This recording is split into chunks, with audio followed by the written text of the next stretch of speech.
Here we are with problem 5 from exam 3, spring 2012. Hits a block, the block swings up, the bullet bounces back.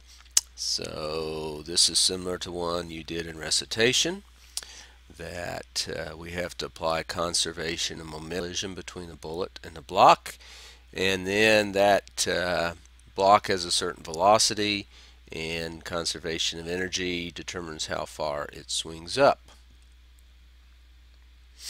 So let's see. First, we're going to need to find the velocity of the block after the collision.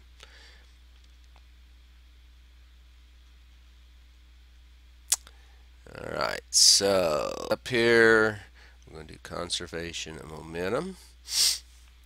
Let's see, we're going to call B for bullet and W for wood. So the mass times the velocity of the bullet plus the mass of the wood times the velocity of the wood before the collision is the same after. There's no external forces. Velocity of the bullet, mass of the wood, velocity of the wood after the collision.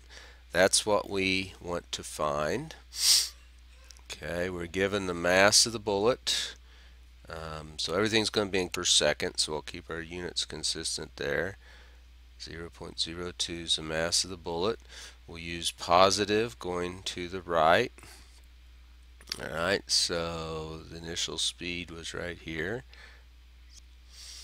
Okay, the velocity of the wood is stationary before the collision, so that's 0. So all this is going to, the momentum here is going to 0.02. Okay, key point, it bounces back. Okay, with this speed, so that's going to be a negative 80. And that gets added to our 4 kilograms times the velocity of the wood prime. Alright, let's see what that gives us. I'll just solve this one directly by doing 0.02 times 300. Okay, so that's negative 8, so it's plus 80, whoops, plus 80 times 0.02. Okay, and that whole quantity divided by 4 to solve for that. So I took this over to the other side, divided by 4, and I've got to, so that gives me a velocity of 1.9. Okay, again, that's going to be meters per second. So the velocity of the wood after the collision, 1.9 meters. Okay, that's half of our problem. Now we're going to go conservation of energy. Here's our first state just of the block. Here's our final state. Alright, we have a velocity here, energy. If we set our datum at the lower point, or the starting point of the block, we have no gravitational potential energy, no work in, no springs, so that kinetic energy. Final gravitational potential energy, it comes to a stop at the top. Alright, no energy loss or anything like that. 1/2 mass velocity squared is equal to mg. Mass will cancel out in this case, so h is going to be 1/2 velocity squared over g, which is 1/2, 1.9 over 9. Let's see what that comes out to be. So we have our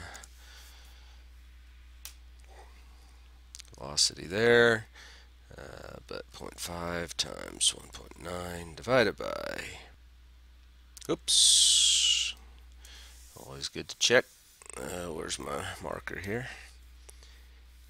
Alright, this velocity is squared, so don't forget. And where'd my calculator go?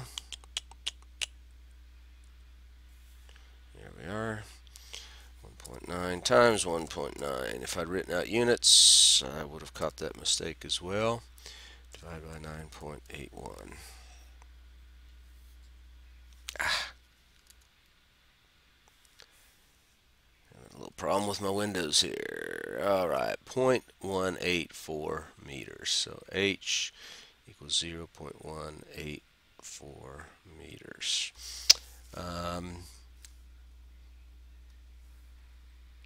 We will write out units here. Meters per second squared. And this is meters per second. Inside, so that gets squared divided by a single meter over second squared will give us units of meters right there. So 0.184 meters is my answer.